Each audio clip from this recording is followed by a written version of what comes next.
Combi had run their car off the bridge. He pulled Grace out of the sinking car but left her father to drown. He could have saved him. There was time. He just chose not to. Instead, he took Grace back to New Orleans and collected his paycheck.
Detective, am I glad to see you. Lock the door, will you? I don't think Dr. Gray would appreciate us snooping around. What's going on here? This feels so strange.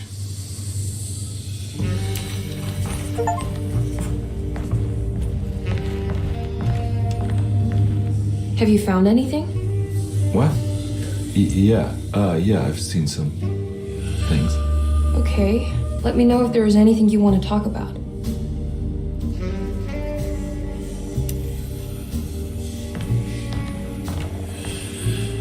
There's a book missing.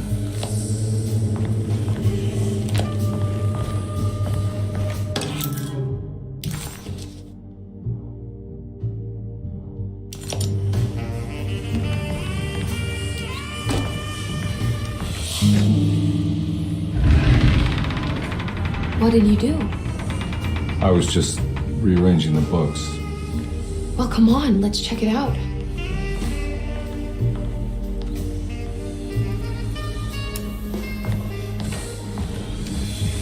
I think I'm beginning to understand.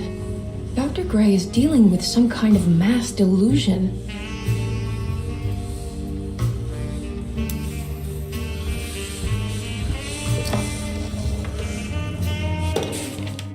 Good to finally meet you, Mr. Hartwood. I'm here on the behalf of your brother Philip. You were expecting me, weren't you? Yes, you're from 𝓐𝓱𝓮, no? That's right. I just wanted to ask you a few questions to see if there is anything I can do to help you and your family. Okay. I understand you're full of imagination. You make up a lot of things. I suppose. And you obsess over them, blurring reality and fiction. Oh, sometimes. Do you want to tell me about the Dark Man? No, I don't. That's all right. Perhaps there is something else you can tell me. Something you know to be made up, but you hold dear. Juan? John? Who's John? No, Juan Luis Jorge. Oh, wait there a moment. Here, take a look. Is he... Oh, he is the author.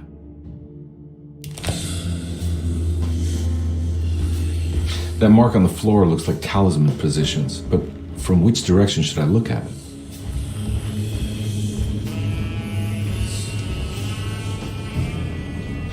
What were you saying about mass delusion? 𝓓𝓱𝓮 seems to have a deranging effect on people living close by.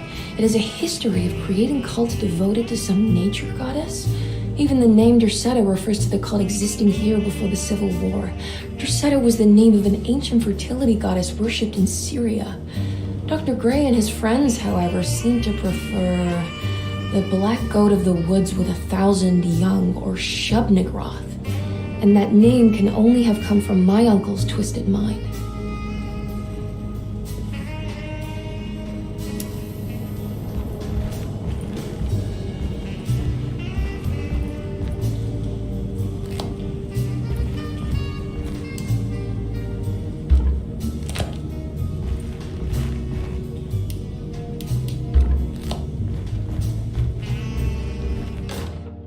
The Snake Dagger, a monograph by Yael Klein. In Ludwig Prin's book on pagan rituals called The Mystery of the Grave, as translated by Nicholas Vachy, there are several references to a sacrificial dagger called the Snake Dagger. It has long been thought of as a poor translation of the original text, that it would be more appropriate with worm dagger from the Latin vermis cultrum. This seems natural following the recent consensus that the original title of Prin's book, De Vermis Mysteris, should literally translate to the mystery of the worm. However, this would take away from Vachy's great effort at translating the underlying meaning of the words and revealing several cultural beliefs. While Prin certainly was using the term worm as a symbol or synecdoche for death and the dead, which is made clear by the contents of the book, in the case of the dagger, we shouldn't be too hasty to dismiss his translation. Reading through Vachy's correspondence with his patron, it appears that he had more than just the Latin text at his disposal. Vachy had dug up Prin's living relatives and uncovered several cross-referenced historical texts and an actual snake dagger. The dagger was dated to the early Middle Kingdom of Egypt and had such a clear shape of a wave that Vachy considered calling it the sinusoidal blade. Knowing the full story, it seems prudent that he chose to translate it as snake and not worm. There are several reasons why this choice of word helps us understand the pagans that Prin's book attempts to describe. The symbolic value of the shape becomes more apparent when reading about the use for the dagger. In the passage of possession and exorcism, we find the snake dagger poisons the poisoner within the victim and is therefore pacified. Where the literal text would tell us that the worm dagger trumps the demon possessing the victim, it tells us nothing of their reasoning, only that somehow this dagger wins against the demon, like it had the better hand in poker. Vachy's translation allows us to follow the underlying logic to the ritual magic that is being performed. Poison the poisoner sounds like fighting fire with fire. That to hurt the demon possessing its victim, the priests would have to fight back with a power that is known to the evil they are fighting. The snake dagger is therefore not only a good way to describe its form, but it also helps us understand how it could be thought of as a useful tool for exorcism. Finally, it also helps us understand the relationship to lunacy, that it was thought of as something poisoning the mind rather than controlling it. What is also interesting to note is that the possessed are always considered poisoned in their head and not their heart. The snake dagger always went to the eye of the possessed, leaving them partially blind, if they had the good luck to survive.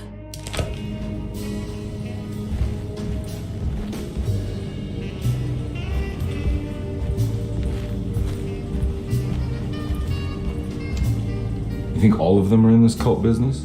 Even Jeremy? I'm not sure any of them have a choice at this point. We just need to find a way to stop all of this.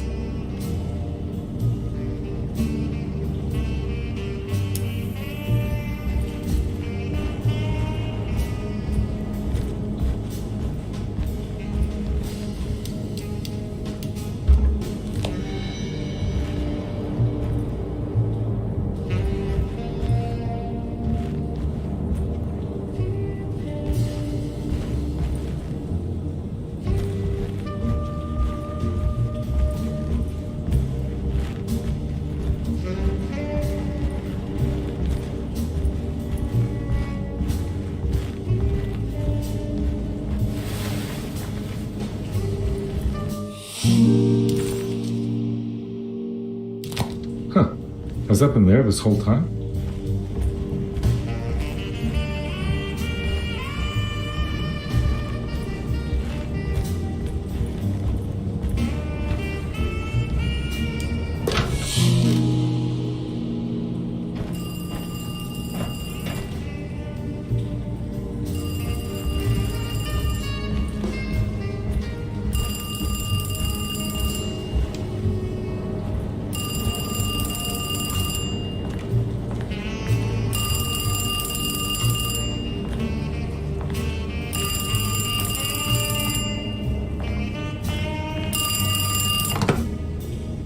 Hello?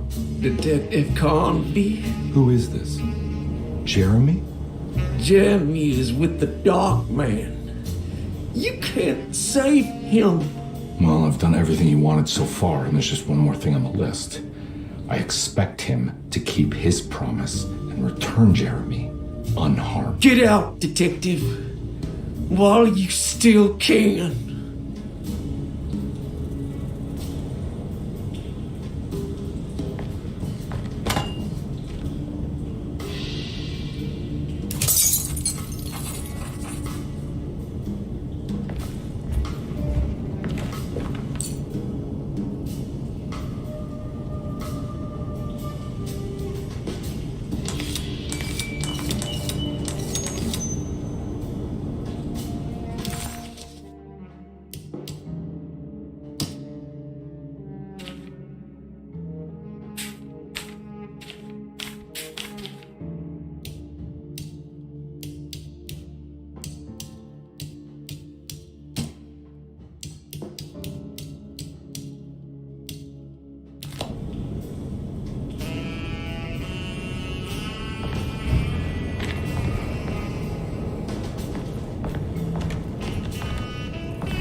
Okay.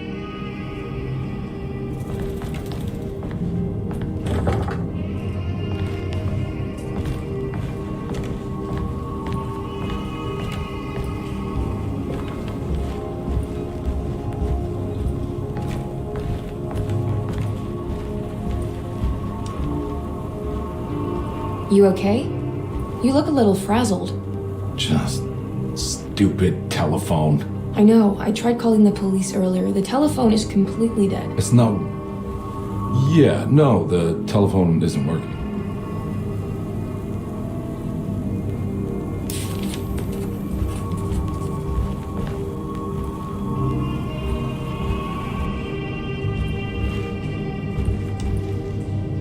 Miss Hartwood, I think you're gonna want to see this. Is there something in the closet?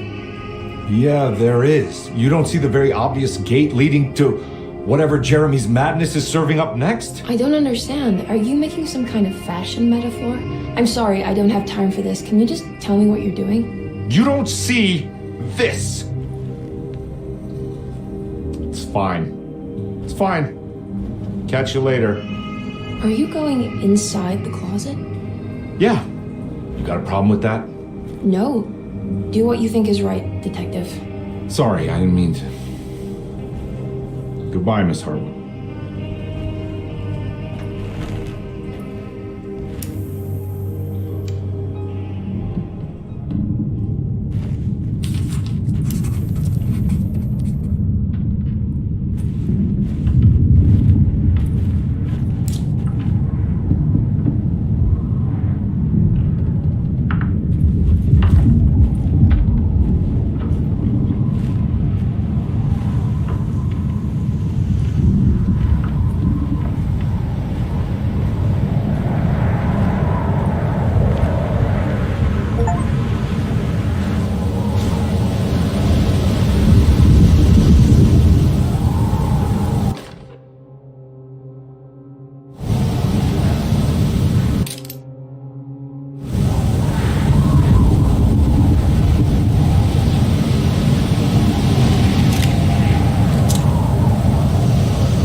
Found the ancient stellarium perched on a cliff facing the Arctic Ocean after a day of sailing due north of the Eskimo encampment.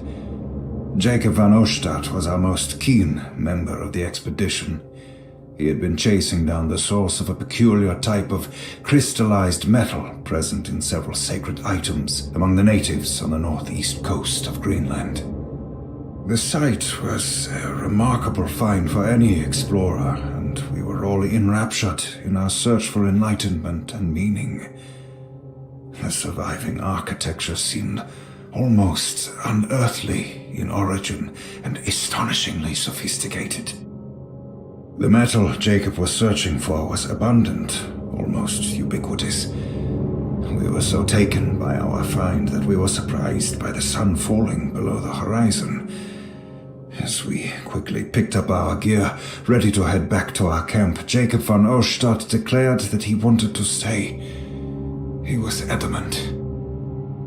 We begged him to reconsider. The night would be getting colder by the hour, and we feared for all our safety. Jacob refused, threatening us with violence if we wouldn't leave him alone. As the snowfall turned heavier, we left him there on his own. The next day, the weather became worse, and we had to spend hours enforcing our shelter as our tents became increasingly useless. The group had written off Jacob, thinking he must be dead.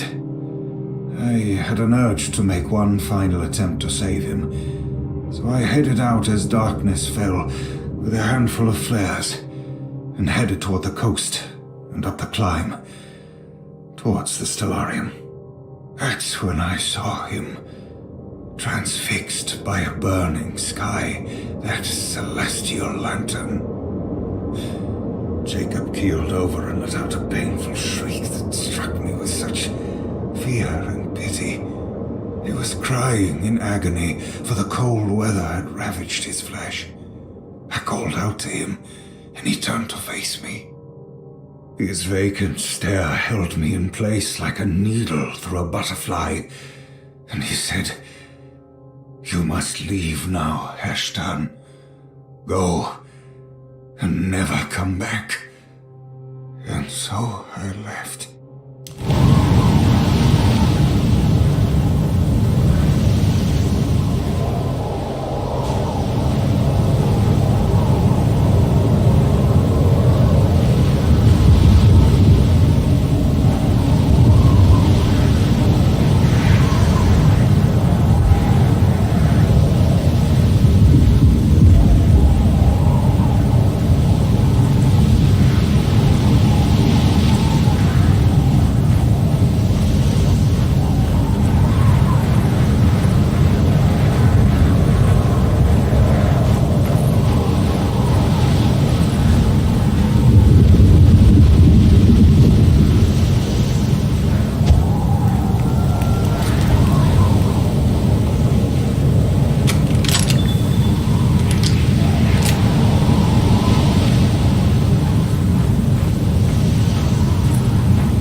Hey, you!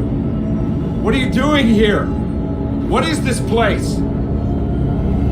Turn back, detective. You're not wanted here. Whoa, take it easy. I'm not your enemy. Oh, you're wrong, detective. You're wrong.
course, the Taurus.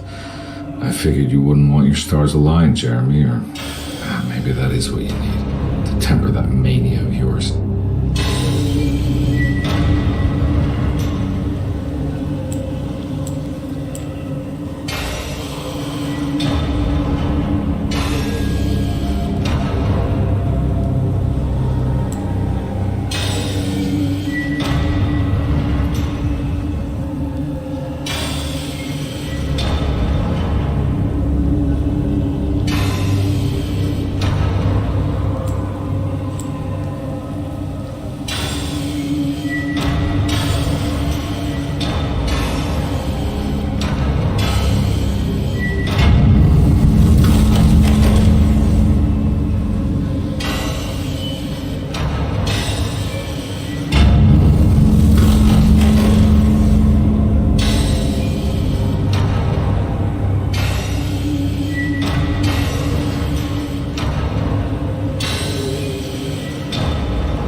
everything!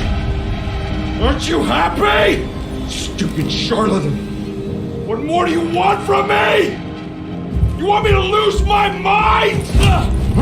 Oh, my love! Doctor! Baptiste!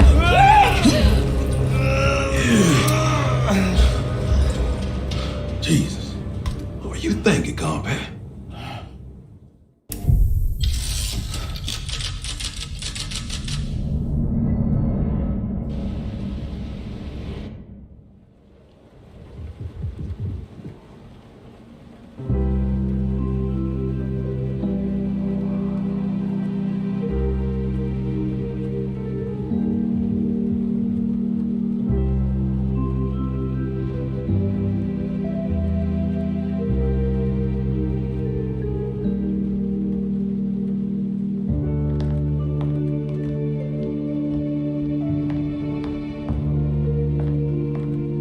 awake?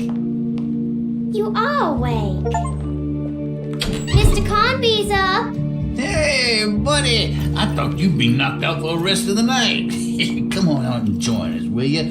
I'll save you some gumbo. Good to have you back. You gave us all a good scare.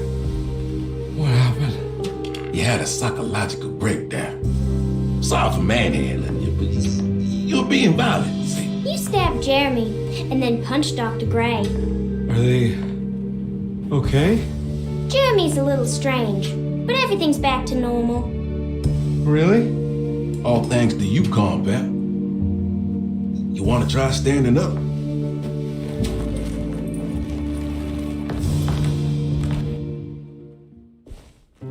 Well, if it isn't the hero of the day. How are you feeling, Detective? Never better. How about you two?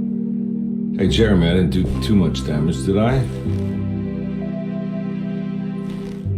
Things are fine. Very quiet. What's up with him? Painkillers? No. You see, despite you having the finesse of a one-eyed butcher, you managed to lobotomize dear Jeremy. I did what? It's actually quite impressive. It's not like I hadn't considered it myself. I just wish Jeremy could have been helped without reducing his personality to that of an oyster. But he's gonna live. Of course. As long as someone keeps feeding him, he'll outlive the best of us.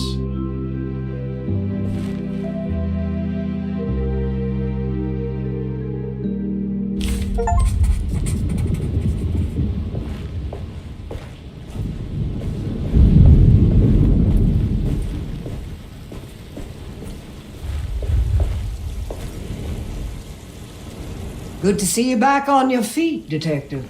Have some gumbo. Thanks. I'll save it for later.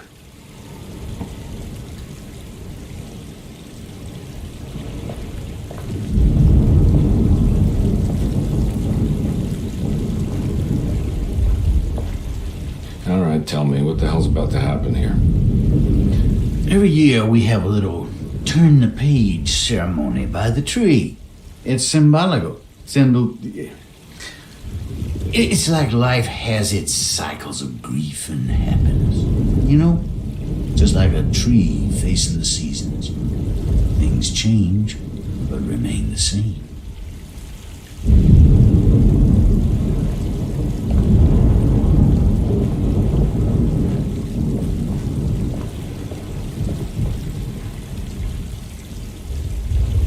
That is one impressive tree.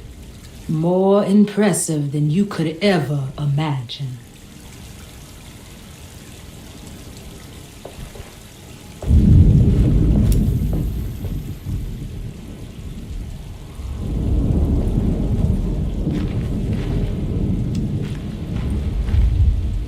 Hey, kid. What are you up to? Preparing for the ceremony. I don't want to disappoint Mother.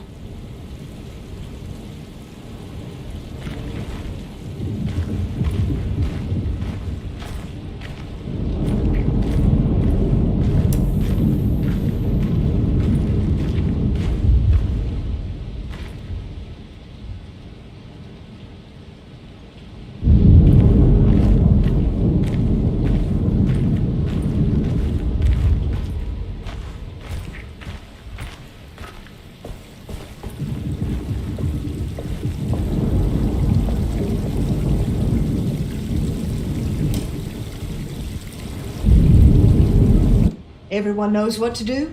Y'all know the new words. Mrs. Thompson, we talked about this. I'm not sure everyone is comfortable. Doctor, I insist. This is important. We've waited for so long, Doctor. Let's just go with the old song. Not every change is an improvement. Boss, good or bad, you need to move forward. All in, Doc. Let's bet it all. But we don't know what we're dealing with. It'll be okay, Doctor. Better even.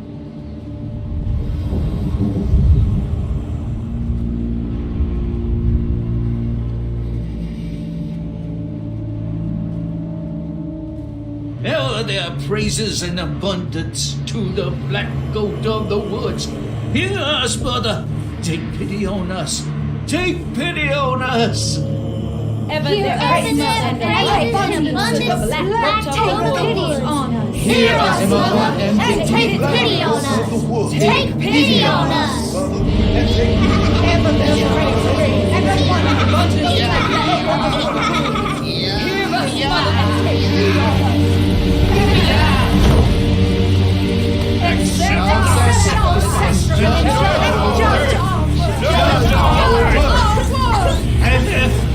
Stop! Are you crazy? Leave the helmet coffin. Grace! Stop! Stop! Shoot the ground! Shoot the ground!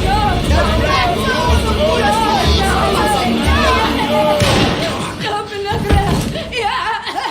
Stop in the ground! Get my uncle out of here! Jeremy! Come with me! Get over here! Jeremy, come with me! Jeremy, come here! No! There has to be a different way!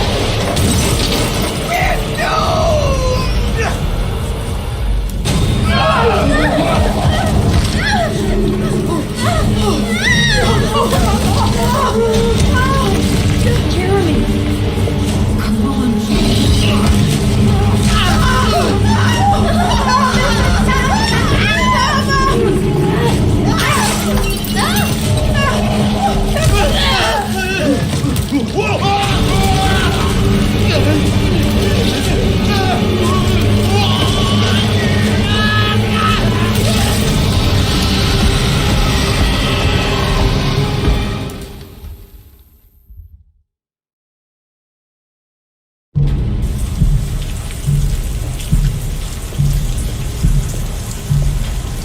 I can't let that monster leave 𝓚-𝓭. I have to stop it.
Detective! What the hell was that? I tried to tell you. There was so much evidence. Their devotion to the black goat was like nothing I've ever seen before. I felt so dumb believing any of it, but I'm glad I did. Are you okay? Everything is out of order. This isn't the way the story goes. I shouldn't be alive. Yeah. Oh, you're welcome, buddy. How are you doing, sweetie? I kinda like it. You ruined everything, but I'm not mad.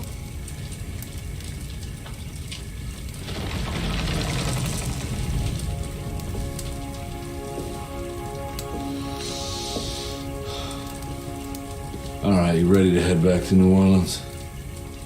Come on, Jeremy. We're leaving. Can I come? I thought you said you didn't need saving. Don't leave her. She's important. Of course we're taking her with us.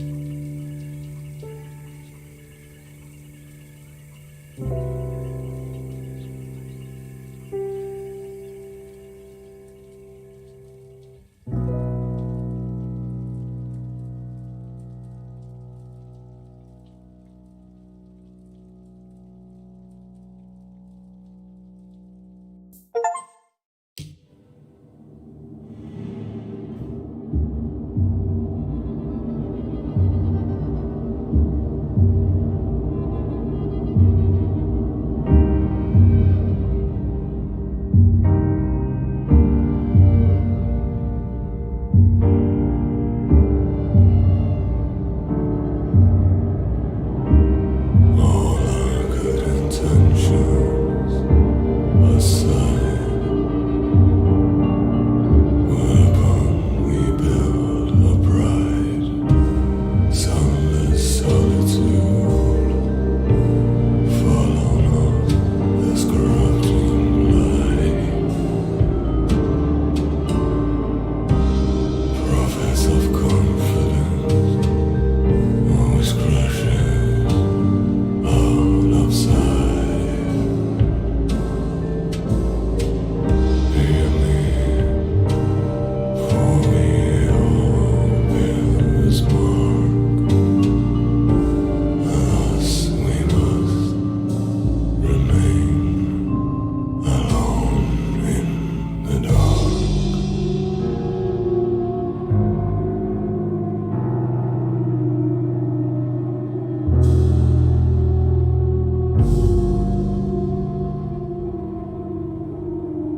Doctor.